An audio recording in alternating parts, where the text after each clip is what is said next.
¿Qué piensan ustedes sobre eso? Más todavía usted, Claro, profesor. cuando podemos hacer una distinción, digamos, de dos situaciones. Una donde el tema de la comunicación no tenga una incidencia tan importante en la resolución de un tema, y otra donde sí tiene una incidencia tremenda, porque una mala interpretación o una correcta interpretación puede en este caso venir como consecuencia una sentencia justa o injusta. Por eso que nosotros creemos que en este caso la fiscal o el fiscal o quienes hacen esa carrera en el ámbito de la fiscalía o en general en la justicia, el caso de los jueces y los defensores, tienen que conocer guaraní. Indefectiblemente estamos hablando de, ahora que pasó el 21 de febrero, que fue el Día Internacional de la Lengua Materna, tiene que, en este caso, recordar o saber ellos que en Paraguay el idioma mayoritario sigue siendo el guaraní, y por consiguiente casi un 40% de la gente que se comunica en Paraguay sigue teniendo al guaraní como lengua materna, sobre todo en zonas, digamos, rurales o en el entorno, y mismo acá en la ciudad. Y para esos casos, en la promoción de los fiscales, los jueces, necesariamente tiene que haber un colador que tiene que ser guaraní, porque queda en una situación totalmente irregular e ilegal inclusive el caso que se dio allí. Y se dio en otros momentos también, en otras ocasiones. Este no es el primer caso. Eh, en ese sentido, esto no pasa por una cuestión antojadiza de me gusta o no me gusta el guaraní, no voy a aprender o voy a aprender. Para estos casos que necesariamente tienen que aprender, tienen que saber, y además de que puedan tener un intérprete perfecto, pero es diferente digamos, un poco la situación. Por eso decía que a lo mejor uno está trabajando, no sé, construyendo una casa, vendiendo, qué sé yo, en un comercio, todavía sería pasable la situación de decir yo no entiendo, yo no hablo. Pero en este caso, cuando está de por medio una sentencia que puede marcar, digamos, una parte muy importante en la vida del procesado, necesariamente tiene que saber. No hay otro camino acá. Las autoridades, cualquiera sean ministros, viceministros, directores generales, en este caso jueces, fiscales, defensores, tienen que saber guaraní. Y no es una cuestión, repito, así de fanatismo, eso de tipo de ultranza, un nacionalismo extremo, no pasa por allí, pasa sencillamente por ser coherente con la realidad sociolingüística, donde, repito, el idioma mayoritario sigue siendo el guaraní, más allá que uno diga bien hablado, mal hablado, porque tampoco el castellano hablamos bien, ¿verdad? Pero en este caso, eso es importante. Profesor, decías que esto puede llegar a ser hasta ilegal o es luego ilegal este caso. Claro, desde todo punto de vista, el tener que hacer traducciones inclusive ya ni siquiera están contempladas en el momento de que se trata de uno de los dos idiomas oficiales. Y son idiomas que tienen carácter igualitario. Nadie dice acá que se oficializaron los dos, pero que el más importante es el castellano, y el menos importante o el primer idioma oficial es el castellano y el segundo el guaraní. Si vamos a irnos por la realidad demográfica, el guaraní es el idioma más hablado. En todo caso sería el idioma más importante, ¿verdad? Pero al margen de eso, desde allí ya partimos, ¿verdad? De que es un mandato constitucional. Además tiene una ley de lenguas, que es el reglamento, perdón, el reglamento de la ley, el artículo 140, que habla de los idiomas oficiales de la República. Eso está vigente. La propia Corte Suprema de Justicia tiene una dirección de asuntos lingüísticos, ¿verdad? Una secretaría lingüística, ellos tienen también a nivel del Poder Judicial.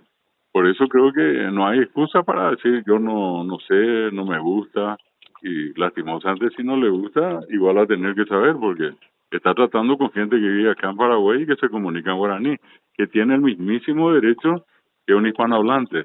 Yo nomás en estos días estuve poniendo una situación. ¿Qué pasaría si cambiamos la película y en vez de que el fiscal diga yo no hablo guaraní, diga en este caso yo no hablo castellano, y el que esté deponiendo, hablando o haciendo su defensa sea una persona que habla castellano, ¿verdad? Y el fiscal le diga, no, yo no hablo castellano, pido un intérprete para que me traduzca al castellano, ¿verdad? Tampoco el hispanohablante se va a sentir muy cómodo en esa condición. Para decir, "Pero, ¿por qué el fiscal no sabe castellano? ¿Verdad? ¿Por qué tiene que comunicarse solamente en guaraní?" Es lo mismo, si extrapolamos, vamos a ver que esa situación es incómoda para todos. Y por eso es que la ley prevé la comunicación en ambos idiomas, como idiomas oficiales que son. Claro. Hay también el artículo 17, yo no sé si ese artículo también que El, habla del el, conocimiento.